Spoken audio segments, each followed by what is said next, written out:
Hi, welcome to A Grief Observed. I'm your host, Chaplain Kevin Weaver. Thanks for joining us today. I have with me who I call a new friend, Brian Johnson.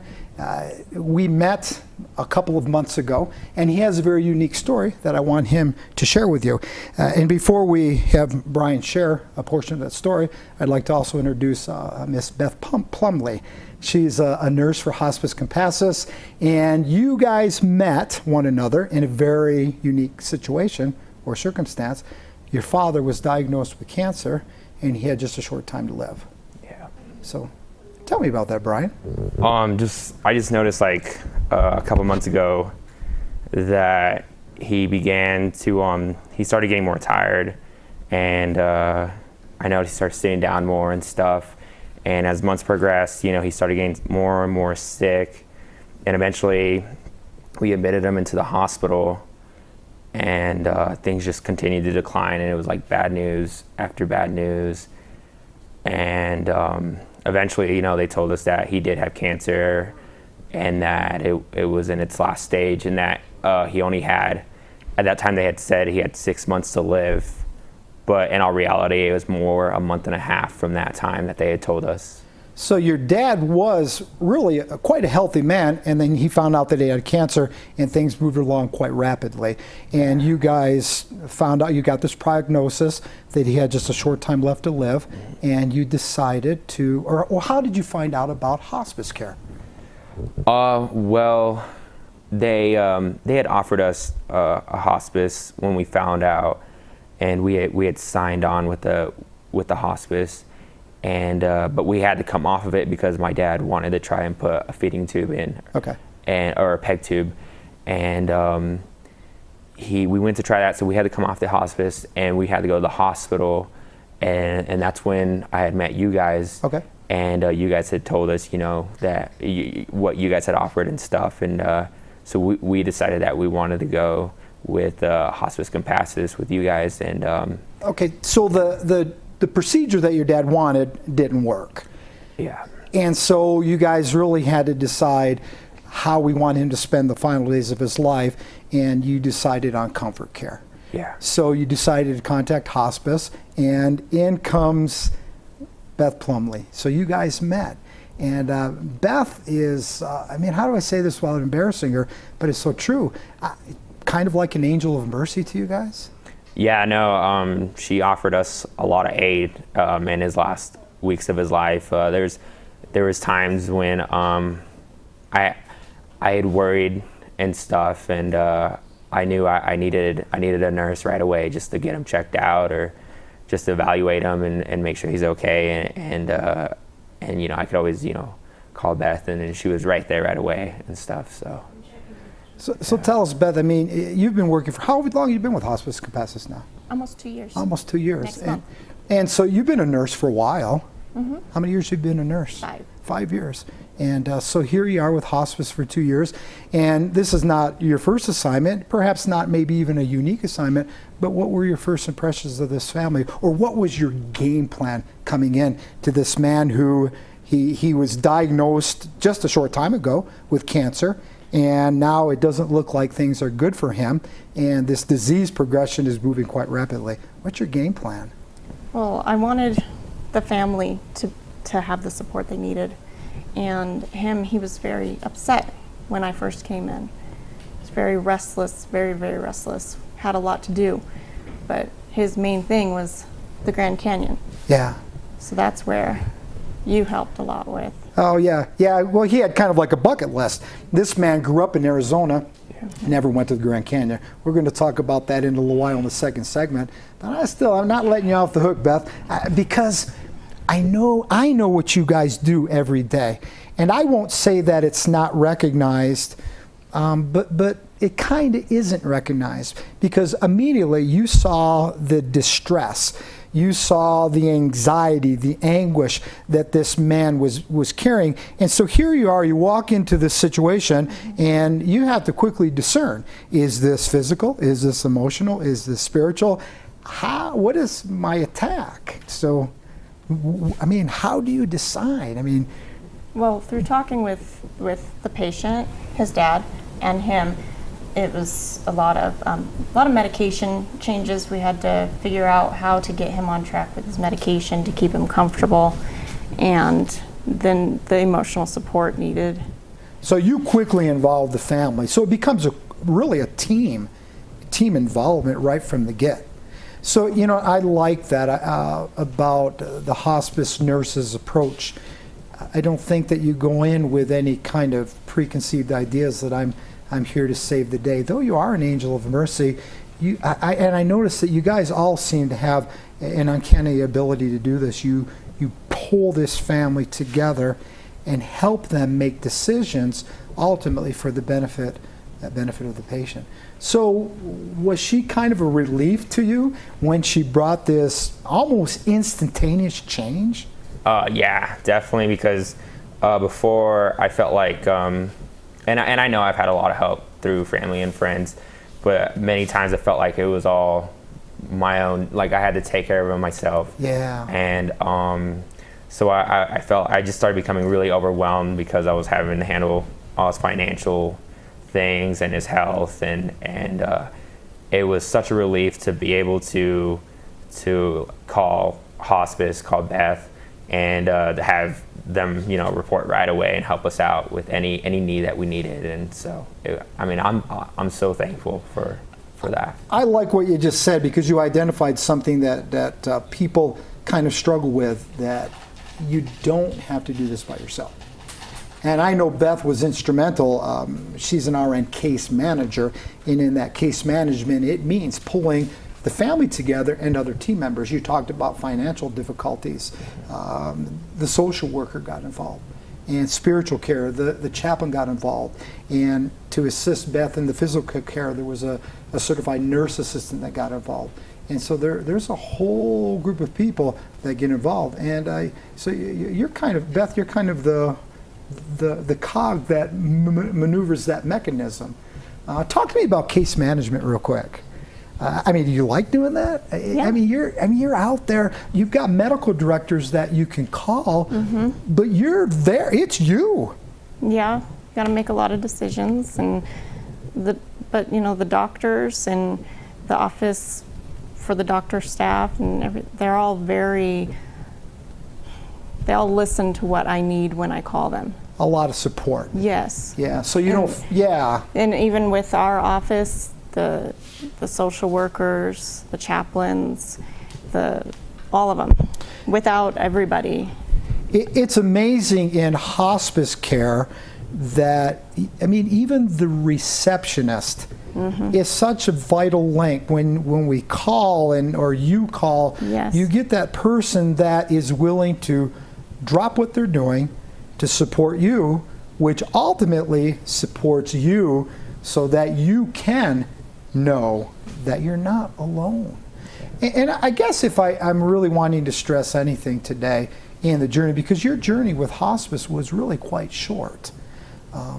But I think to people to get that realization that I'm not alone in this, that I have a safety net, that I'm linked to this group that is much larger than myself, it really had to raise your confidence. Yeah, the impact was felt right away. So because you're a young man, and you took, and I'm very proud of you watching you through this process. You really took a very active role with your dad. Yeah, no, he deserved it, because he always took care of me whenever I had a flu or a cold or whatever I had. He's raised me, and he's done everything he could for me. So I owed him that, and more. But and Brian, that is amazing that you would have that kind of respect for your dad. So yeah, we've talked in the past about your relationship with your dad, and this is kind of getting off track a little bit, but you told me that your dad was quite a competitor, and that he played basketball with you guys all the time, and he did everything with you guys. Yeah. Speak to that about your dad for just a few minutes, or a quick minute. Yeah, he every day he would want to do something. Like, he was really, really involved in my life, and even weeks before he died, he wanted to go out and play basketball. It was really hard for him. He could no longer hit the rim anymore, but it meant the world to him to just go out there and play basketball, because that's just what he always wanted to do every day. He always asked me, let's go play a game of horse, in basketball, or he'd put on Donkey Kong and let's play Donkey Kong, or whatever it was. He was always involved. So. But you were telling me your dad, he had an ulterior motive. It wasn't just to play a game with you, it was to instill character in you. Because he never let down on you. I mean, he would play hard, even cheat to win, right? Yeah. So that you had to struggle a little bit? Yeah, I mean, whenever I was ahead, if I started to talk to my friends while he was shooting and he missed, he would be like, nope, reshot, and you were talking, and I'd be like, no, Dad, come on. But yeah, it was good times. So. But all those things have a lot to do with character, and you certainly are a young man of character. I understand that you're wanting to get into the nursing field? Yeah, I'm extremely interested. I already have my CNA done, and I am actually testing for the HESI test entrance exam next month to try and get into a program down in the Valley. And one of the things with that, the relationship with hospice doesn't just end at the death of a loved one, because I bet you that while you're going through nursing school, you could probably call Beth and she would help. What do you think, Beth? Are you going to give this guy a hand? And the relationship doesn't end. Of course, we may not see much of each other over the months and years ahead, but I can tell you this, that we'll always be here for you. We've got just a very short time. Brian, I applaud your character. Beth, thank you for your dedication and your commitment to families. Because, Brian, you said something, and it is very true. It was quoted in the paper not long ago. But you said that, you guys, I know that it's your job, but I could tell that it was much more than a job, that you were coming to us from your heart. Beth, thank you for having such a huge heart in really making a difference in this family's life. Yeah. We'll be back in just a couple minutes. Brian will be with us, and we'll have another special guest to talk about the rest of this journey. We'll see you in a few.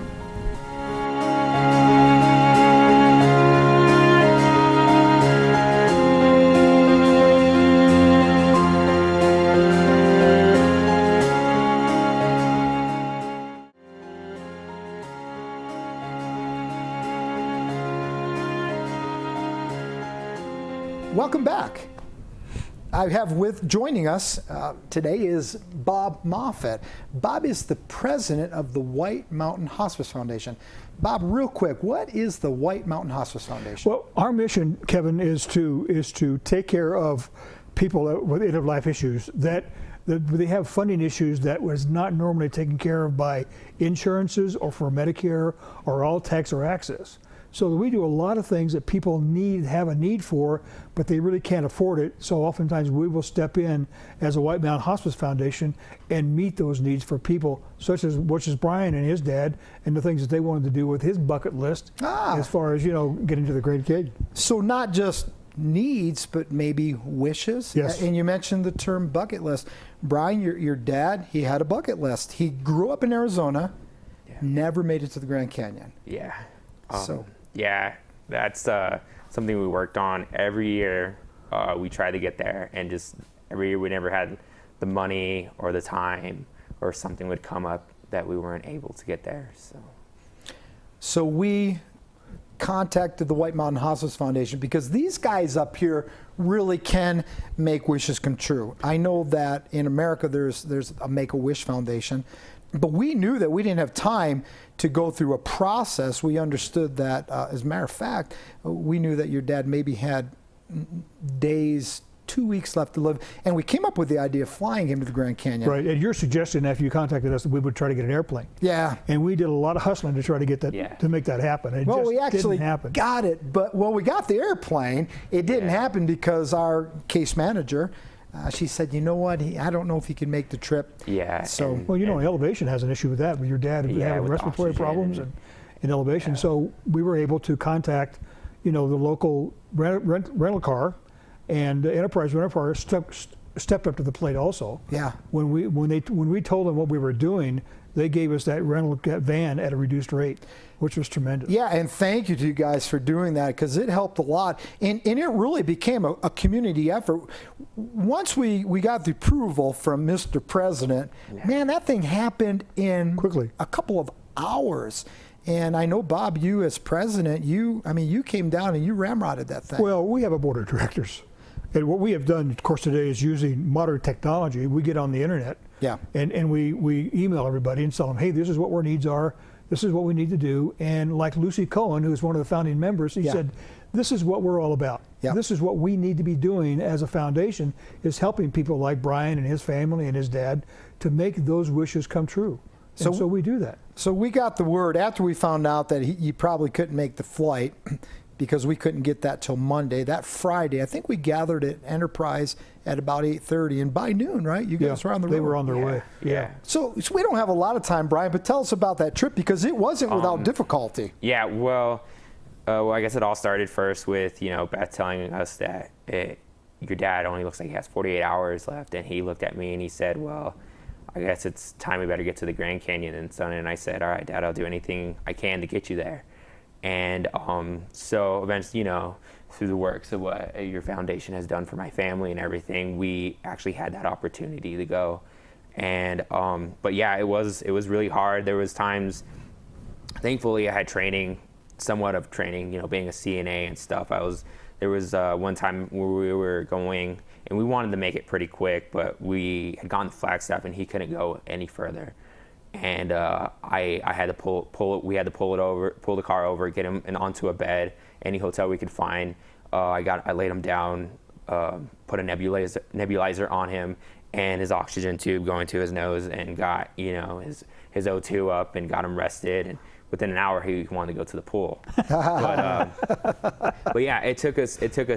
The trip took 3 days just because his health really began to decline. And Sure. after he had looked out into the Grand Canyon, he had said, "This is so beautiful," with the biggest smile on his face. Wow. And then an hour later, it was as if he had let it all go and he could no longer really recognize who I was at No times. kidding. And Is that right? so it was just in time, yeah. That's amazing. Just in time. Yeah. That's amazing stuff. And again, Brian, it has a lot to do with your character. I mean, you're amazing that you took this upon yourself. I mean, being on the fringes and coming up with the money and getting people to rent the van, and that's easy stuff, man. I mean, you didn't really have any idea of what you were undertaking, did you? No, I just did what I thought was right and what he deserved. So Because it was your dad. Yeah. Yeah. And that's great. It's a great thing to take on. Story, Yeah. amazing story. That's wonderful. Yeah, I mean that's why you're here today, is to let other people know that. I mean, this is a powerful community, and there are a lot of other foundations and people who really, really, really do care. yeah. The White Mountain Hospice Foundation, Bob, it's been around for quite a while now, hasn't it? It has. Nearly 20 years. Wow. As I talked to Lucy Cohen, who was one of the founding, it came about as a result of her husband being on the hospice program. And she was so impressed with what you folks did as a hospice organization, she felt that we should do something to help them raise monies, if you will, to help people that are less fortunate than Lucy. Because Lucy's husband was very successful as a stockbroker, Right. and they did very well. So she was the one who kind of gave us the money, the seed money, if you will, to start the foundation and start the legalities. And between her and a lady by the name of Diane Laura, who are one of the founding members of the Hospice Foundation, we were able to get started. And I've only been on it a short 10 years or so, but we've been able to raise money so that we can take care of families who are really less fortunate than what sometimes within the community. Right. And so with your social workers and your case managers, they are the ones who really tell us what the needs are of a particular patient or a family or an individuals. And so we not only take care of the patient themselves with the different with the different requests, but we also help to take care of the families also. Well, and that brings up a great point, because hospice care, it's a holistic approach. It is. It's not just the needs of the patient. They're obviously primary, but the family and those around, it's a unit of care that we Exactly. offer. And that's why the foundation is just incredibly important. Well, let me give you an example. We'll do anything from furnishing refrigerators that perhaps while the patient is on the hospice program or on palliative care, the refrigerator goes out. So we'll go out and buy them a new refrigerator, or a good used one, if you will.